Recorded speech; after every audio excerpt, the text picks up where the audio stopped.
I am Dr. Derek Lee. I'm happy to introduce Dr. Dan Hoernschemeyer, who is a pediatric orthopedic surgeon.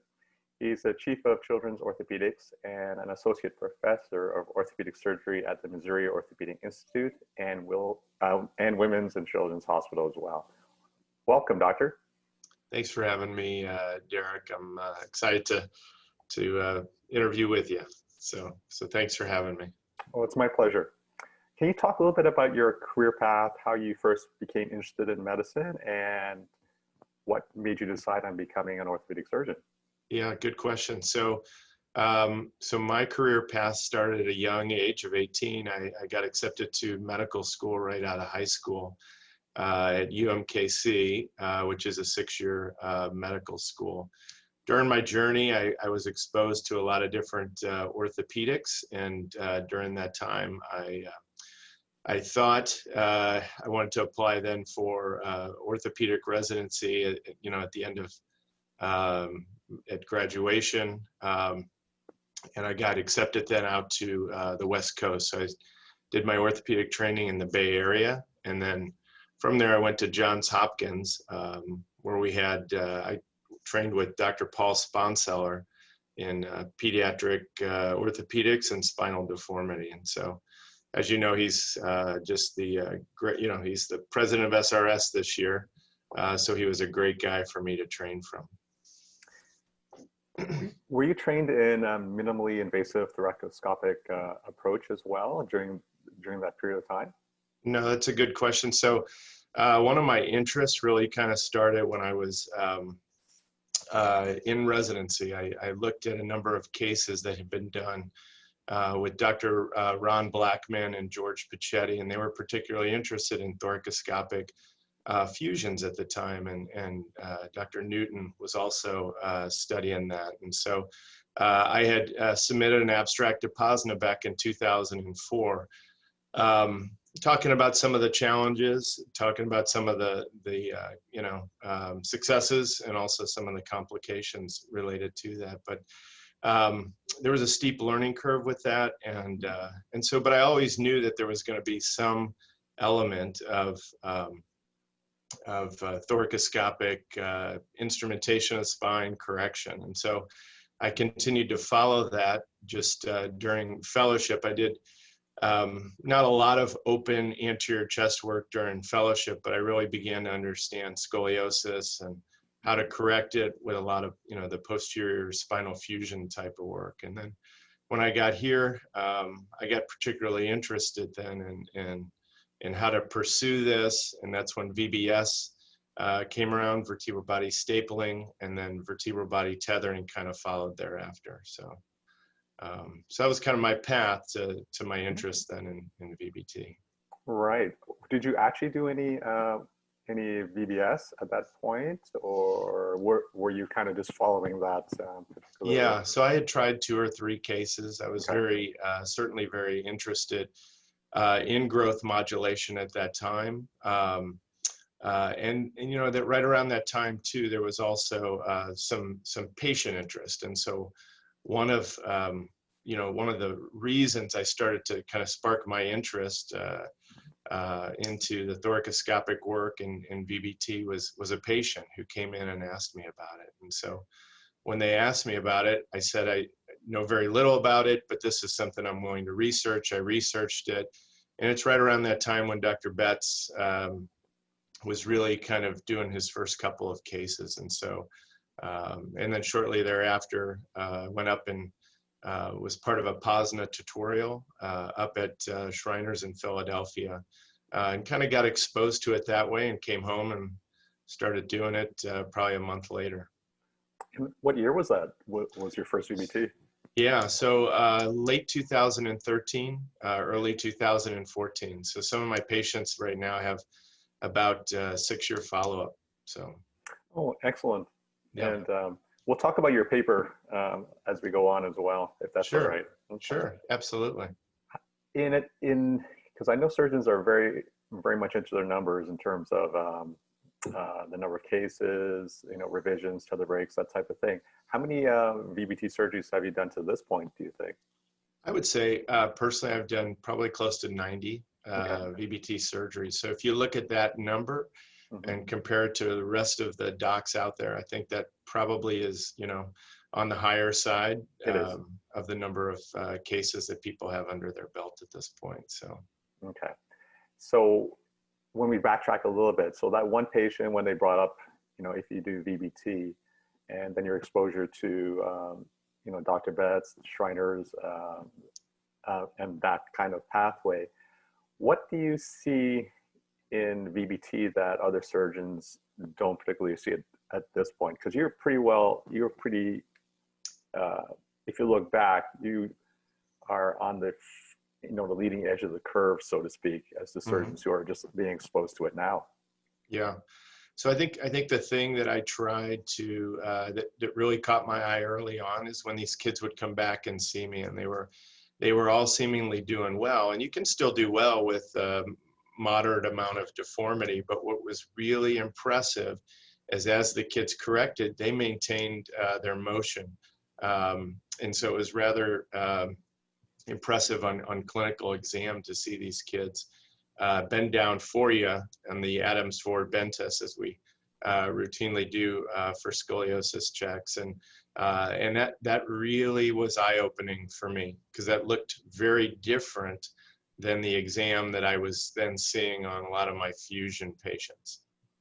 So you just love the flexibility and the maintenance of range of motion. It was very obvious, but you know, when you're in with your patient behind closed doors, you really don't get to see that. And so a couple years later, then I, you know, brought some of those abstracts and videos to POSNA to really kind of share with the group. And now some of that literature is now coming out, really speaking towards, you know, the preservation of motion with VBT. Now, because you've been doing VBT for at least 7 years, and parameters have shifted from the start of VBT to now in terms of trying to find, you know, the sweet spot for the best corrections, that type of thing, depending on the curve types. What would you say your perfect parameters are for a VBT candidate? So, I mean, ideally, I would say somebody who's a Sanders 3 to 5. You know, I particularly follow the Sanders. I think the Risser has been historically followed, but I think the Sanders scoring gives you much more detail. And as we're breaking that even further down to 3As and 3Bs and 7As and 7Bs, you can really get much more detail in the hand. So I would say someone in that range, you know, a 3 to a 5, I think you can still achieve a success, you know, up to Sanders 5. And then they have to have flexibility. You know, if you don't have flexibility, you're not an ideal candidate because you really have to change that Hutter-Volkmann principle. And so all the things that take place when scoliosis develops, the rotation that starts, the soft tissues that become contracted on the concavity and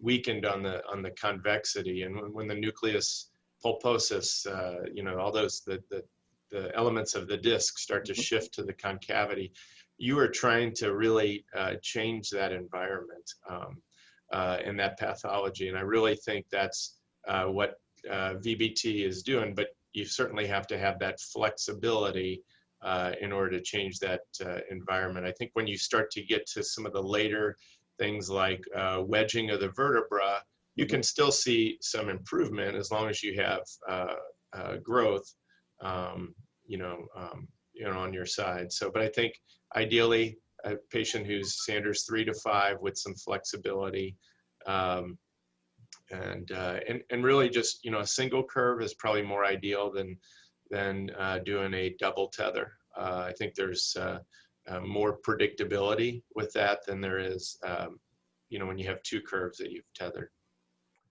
Although from your study, I was pretty impressed with your double curves in terms of the even up to the 2-year correction. But we'll get into that a little bit later. Yeah. Okay. Yeah. I have a question for you in terms of the progression of scoliosis.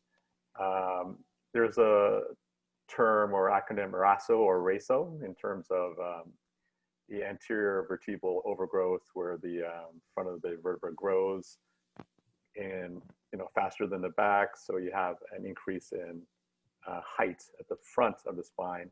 So to reduce tension, the spine rotates, then that's what drives the scoliosis.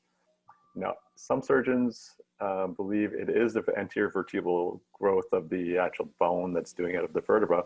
Others feel because of that rapid growth, it's more of a disc issue. Like the disc is actually wedging because the bone growth takes longer, right? What's your perspective on that from what you've seen? Yeah, so I think my perspective, but also, what I've kind of learned from others in the field, like Jim Sanders, who has spoken to this, really it is a soft tissue issue early on. And so you start to get the rotation, but as I spoke of, then you start to get some contractures on the concavity and weakness and loss of muscle control on the convexity. And then you start to see the disc start to shift. And so as the changes occur, through the disc, you really then and only then start to see some of the changes, in the bone. And so once that starts to shift, then you really see the impact of the Hutter-Volkmann principle, the compression on the concavity slowing growth down. And so that's kind of when you start to see the wedging. Okay. And since we're on the topic of disc, there is a long spectrum in terms of disc release or discectomy, or there doesn't even seem to be a full definition of disc release with respect to VBT.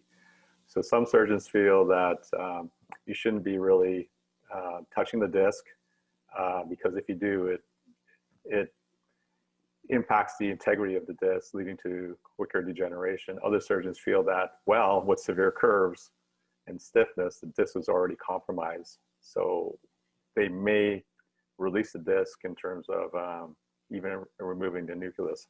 Where are you on that spectrum? Yeah, so I am definitely, I preserve the discs.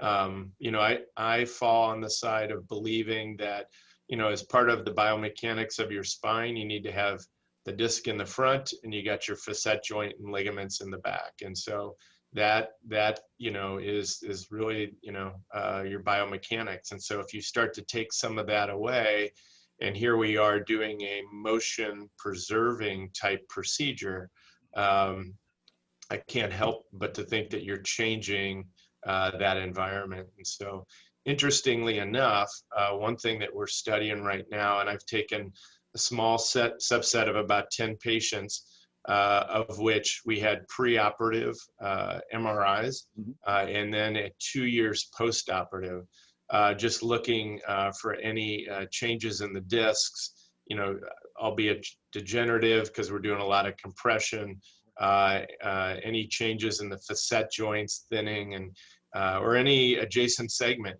We talk about that with fusion, and we're really seeing a lot of healthiness both above, below the tethered construct and in the tethered construct. So if we're able to shift that nucleus pulposus and keep and maintain an otherwise healthy disc, at least at 2 years, based on these MRIs that we've done, I think we're doing what's best in the name of motion and preservation of it. So I do worry that, and we don't really know how those patients are going to do long term with the disc releases. So I have yet to do any of that. I do get the point that it does increase the flexibility of the spine, but I do worry about the biomechanics. Okay. In terms of your parameters, we did talk about Sanders 3 to 5, and do you have a limit in terms of how severe a Cobb angle that you would tether? Because I know there are limitations to that too. Yeah, so a couple things have led to sort of my limitations. On the low end, it's rather hard to get insurance approval when, at least here in the U.S., when you're looking at curves in the 30s and high 30s, and so it's hard to convince in insurance companies because most of their protocols are set to really 45 or 50 degrees when they really look at surgery for scoliosis. So somewhere between 45, and then the largest curve I've done is about 76. And I've done that successfully. I would say that that is someone who you definitely want to start early with, and in obtaining that correction. So you wouldn't be successful necessarily at a Sanders 4, but you know, a Sanders 2 or 3 for sure. And then having the flexibility. So a couple of those patients I've followed long-term that have the 2 or 3 that I've done in the 70s, and so far everything has looks like it's heading in the right direction. Excellent. And I know I've been talking to quite a few surgeons, and I was speaking to Dr. Peter Newton, and he doesn't mind doing larger curves as long as he has, you know, 3 or 4 years of growth. Hence the Sanders 2. Yes. And especially with the longer curves, you know, 50 plus, there's less chance of overcorrection as well. Have you found the same to be true with your cases? Yeah. You know, I think that, well, you were asking, I think you had asked a little bit about longer curves, and that is certainly a concern, given the fact that you just simply have a longer tether. And so with those, there's probably more points of failure, and hence the broken tethers. So, but I do think there are certain curves that fit more the ideal curve patterns. The Lenke 1s, 1As is classically what we've been describing. I think you can be successful with a Lenke 1B, and that really sometimes involves bracing the lower curve, or a Lenke 1C. And then I think with a Lenke 2, which is a double thoracic curve, I know we can't tether up as high, but I think if you start in early, like Sanders 2, then I think you can get that lower curve to correct nicely, and then see the compensatory changes up in that upper proximal thoracic curve. So I think those can respond nicely if you get to them early. If you get to them late, I think it's going to be you know, an uphill battle. As far as the Lenke 3s, that double tethers, I think those I feel like we've been successful with, but I certainly think there are certain challenges, and the unpredictable behavior can go up if you don't correct them to a very balanced, similar Cobbs. And then Lenke 5, we're starting to learn to understand what the lumbar tethering, you know, really holds. We're starting to look at those numbers now, but I think there's some very there's some value, large value, in the fact that you can maintain motion in the lumbar spine. So I think a Lenke 5 is certainly somebody that we should entertain as well. So I think, and they're more flexible with their curves. So I think those curve patterns, but we're still got more to learn, of course. Yes, it's still in the infancy, isn't it, in terms of so many different curve types and so many variables. So much of an art, I think, at this point as well. Yeah. Some surgeons are also doubling up on tethers, for instance, in the lumbar spine, to try and reinforce it from breakage. Other surgeons are doing more hybrids to try and preserve the lumbar spine as well, in terms of the selective thoracic fusion and the lumbar tether. What's your perspective on those two approaches? I have discussed hybrid surgery with a few, but I've yet to do it.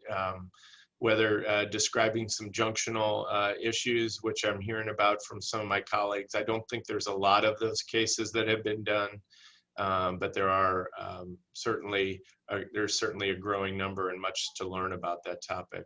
The 2 tethers is something we're also learning more about too.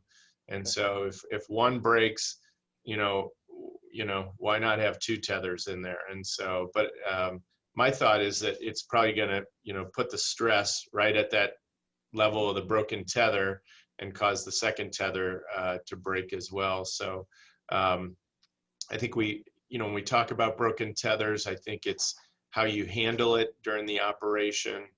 I certainly think we can come up with better materials for the tether in the future. So I think there's some real opportunity. Okay. You use Zimmer instrumentation? I do. Yeah. Okay. Yes. Because that has kind of has morphed, or it's evolved over time as well. And I know over the last year, maybe a year and a half, they've kind of revamped their tether with different markings. The lead end is smaller, so you can manipulate it better. Have they mentioned anything about the new tethers to you, or any upgrades in instrumentation or screws? Working on the upgrades, certainly, Okay. but I think there's, like I said, opportunity to improve materials. Mm-hmm. And I think that there's certainly a lot of ways for improvement. So whether it's on the tensioning device side, I think, if you look back to what we had before, it was kind of an off the shelf. It wasn't really meant to treat scoliosis and spinal deformities. It was meant to really treat lumbar spine fusions in a dynamic sort of degenerative way. And so then it had this new application, which was really an off-label use of the device. So not a whole lot could change until we study it more. Materials and implants and so forth. But I would look for more to come. And certainly there's a number of us that are kind of working on different, patents and designs. So I think there's a huge opportunity. It definitely seems to be a bit of a magical time in terms of evolution of surgeries for scoliosis, in terms of the amount of research that's going on and the amount of innovation. So it's pretty fascinating, actually.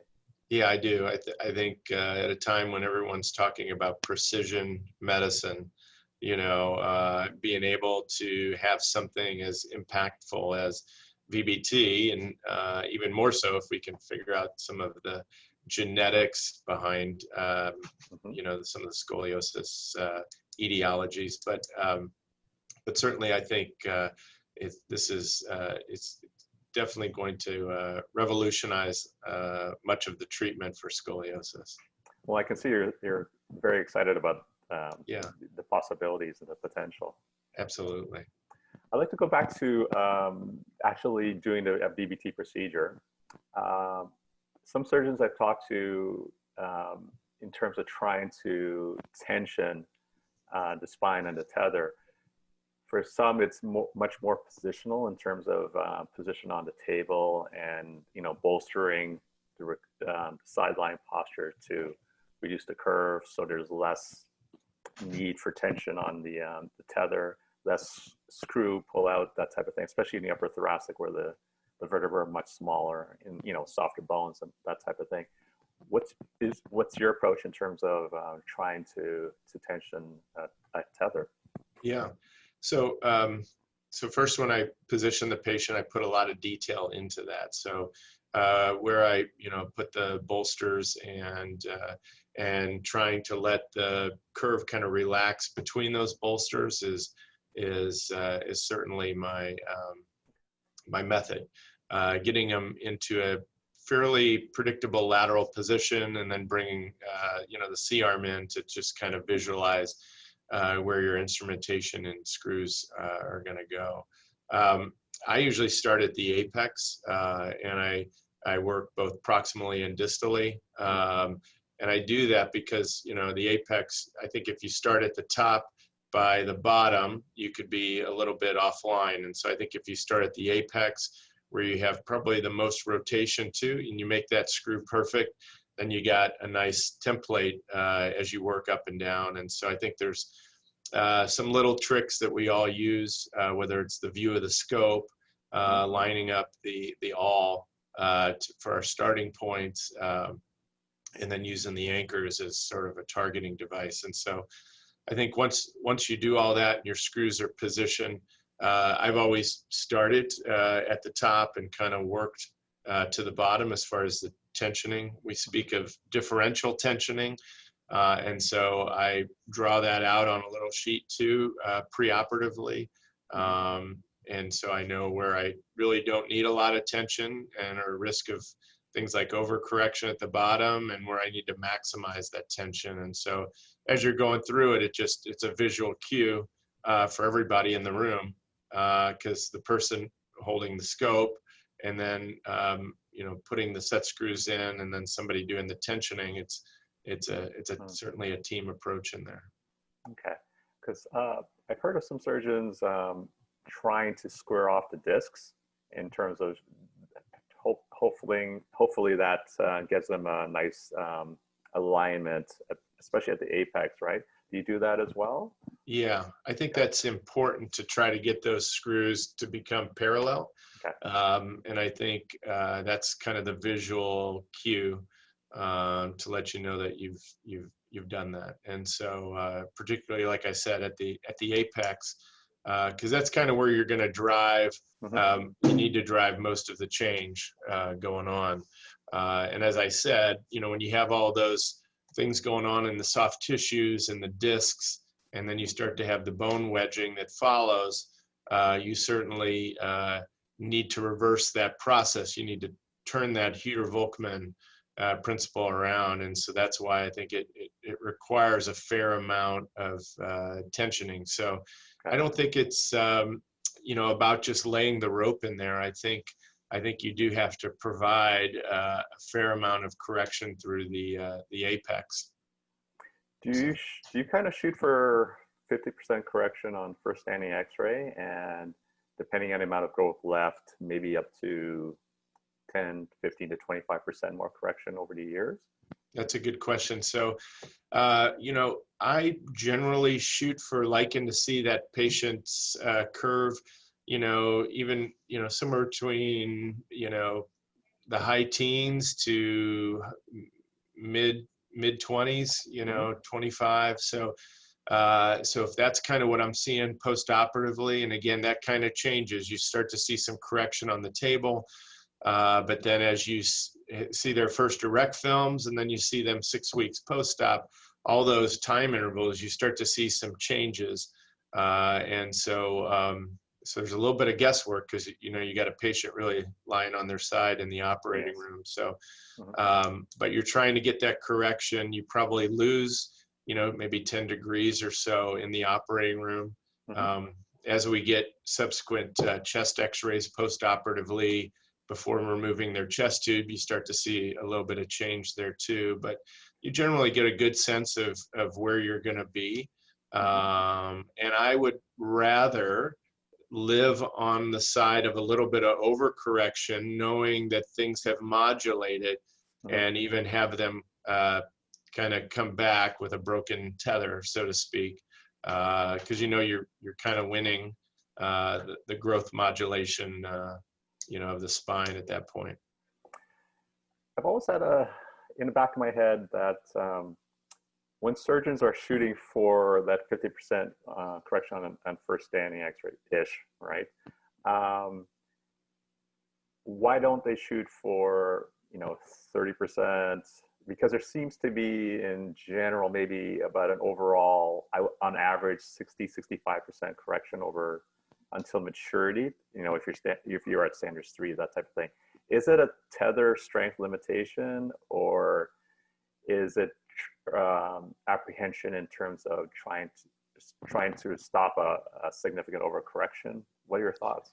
I think you really set your tension, and your correction should be somewhat based on where a child's at with their skeletal maturity. And so when you have a Sanders 3, again, if that patient wakes up and they have, 22, 23 degrees of residual curve, I feel good about it at that point, because I think that that's going to modulate and maybe go down to 14 degrees over time, but then that may come back up as we're noticing kind of at the 2-year window.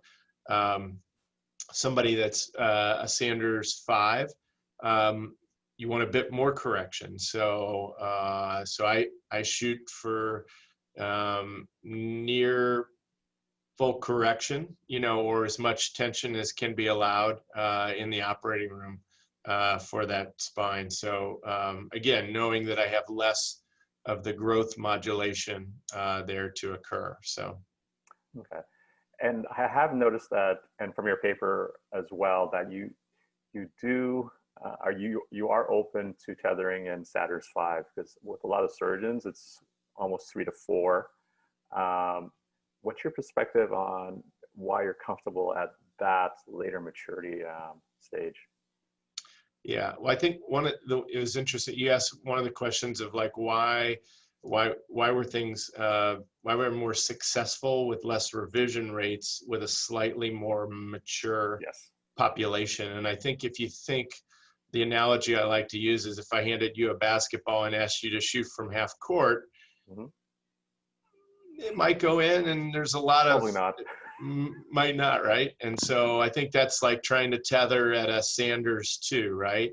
And so as you scoot closer in to like a Sanders 4 or 5, I think then you're standing maybe at the 3-point line. And so now your chances of being successful are going to go up, and you're less likely to have revisions because your overcorrection goes down. And so I think that's really just kind of moving into that 3-point line and increasing your percentages. Again, you don't have as much growth to modulate, but as long as everything goes well, again, your revision rate's going to be a lot lower. I would like to talk a little bit more about your recent publication, if that's okay. All right. Yeah. It was pretty interesting in terms of, especially because I noticed with some people who read the paper, they were a little bit more concerned about the percentage of tether breaks, I guess in the high 40s, right? What I actually took away from it, and as many surgeons state, when you hit maturity, it's not so much the break in tethers as whether or not it needs to be revised, because I would say most of the time, with tether breaks at maturity, it doesn't make a difference, correct? What's your perspective on that? Yeah, so what we noticed over time when we followed, I think 48% was our broken tether rate, at least those number of patients having at least one broken tether. Interestingly, we saw a few more broken tethers above the apex, in the 50 to 60% range. There was about 30% at the apex, and maybe about 10 to 15%, below the apex. When we looked at time and we followed things along with time, we really hardly saw any during the first year post-surgery. We start to see that number kind of jump up during the second year. So I think we saw 4 broken tethers during that second year. During that third year, we saw that number double. And so I think it's with time.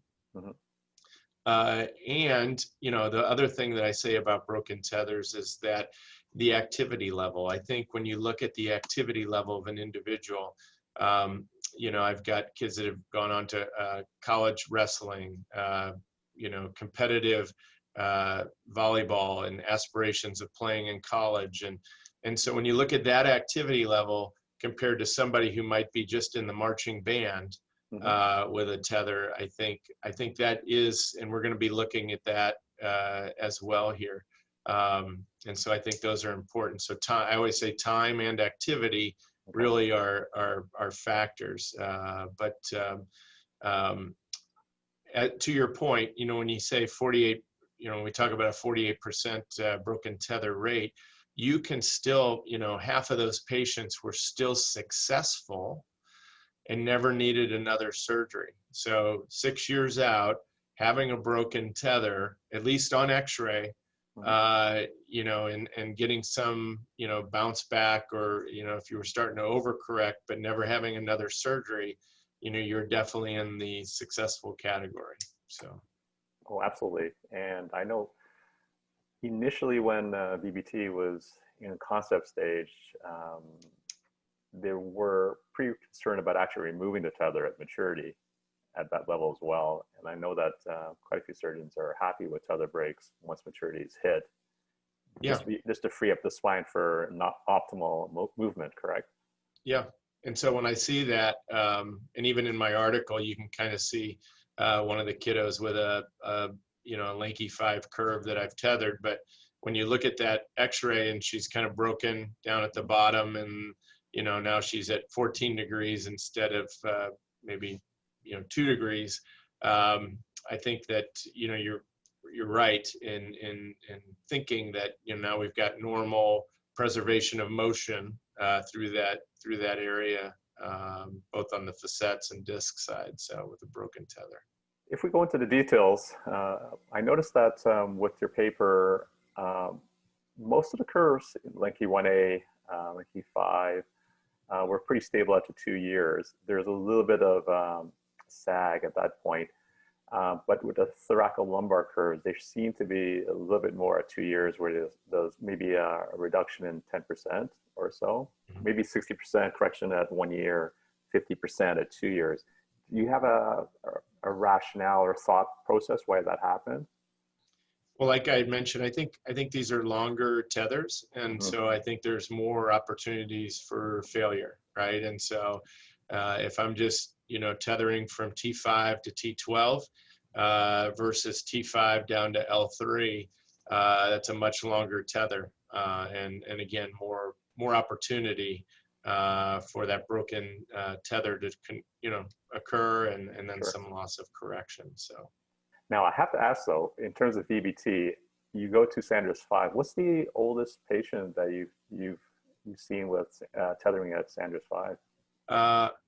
So I've actually, if you look at my 31 patients in the study, I actually did a couple of Sanders 7s. And I think if you think back to that point in time, that was my first 31 patients. So we were learning, right? Sure. I was getting hand x-rays, but we were learning. So is Sanders 2 the right time? Is Sanders 7 the right time? I think if you hone in on what we've talked about, which was that 3 to 5 population, then you can find that sweet spot of success. But in understanding that there are some more skeletally mature patients out there that I have tethered, those kids seemingly, as long as they have flexibility and no broken tethers, that's what I've explained to patients, have done well. Again, trying to narrow those indications, as all the surgeons are over time, is I think what we've are learning to do. But again, when you look at my first 31, there were some slightly more mature patients, and again, they've done well as long as they had flexibility and never broke a tether. So. Okay. Well, what's your perspective on tethering close to maturity or at maturity? If you're Sanders 7 or 8, based upon your experience so far. Yeah, that's a good question. So I think if you can achieve a good correction, and again, change a lot of those parameters that we're talking about that are part of the pathoanatomy of scoliosis, and then hold it there, to some element, not have a broken tether, and then let something like Wolff's Law, the remodeling process, start to take over. I think, you could have a very successful patient. But again, I think as you get to the edges of, you go to a Sanders 2, or for that matter, what we're talking about, a Sanders 7, I think the predictability probably goes down. Right. I know it goes down. So I think it's, and every family is interested in it for sure. And you would like to find the ideal patients, but I do have some successes out there that are Sanders 7s, and so they are definitely on the more mature side.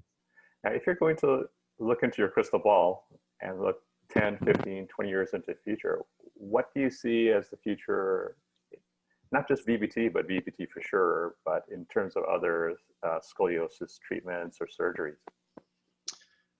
Good question. On the VBT side, you know, it would be ideal to have something that kind of modulated and didn't require any revision type of surgery, something that we could adjust if we had too much tension at the bottom and not enough tension through the apex, and a tether that didn't break.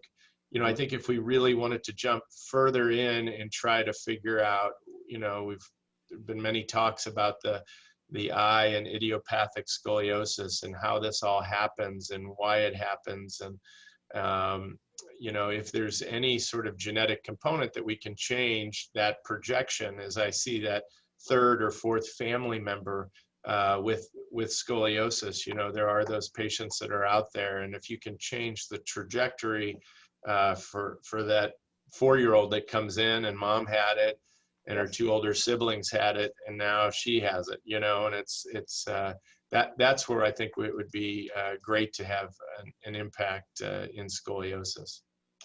Excellent. Well, Dr. Hoernschemeyer, thank you so much for your time. I appreciate it, and I know the viewers are going to enjoy this interview as well. Yeah, well, thanks, Derek. Thanks for having me. Thanks for taking the time to really dig deep into this this topic. I think it's an exciting topic. I think there's a lot of discovery in the future. Personally, you know, you were talking about your son and just kind of, and so I think there's so much that we're going to continue to learn about this. And I think that's what's exciting about the field of VBT surgery. Excellent. Terrific. Thank you very much. Very good.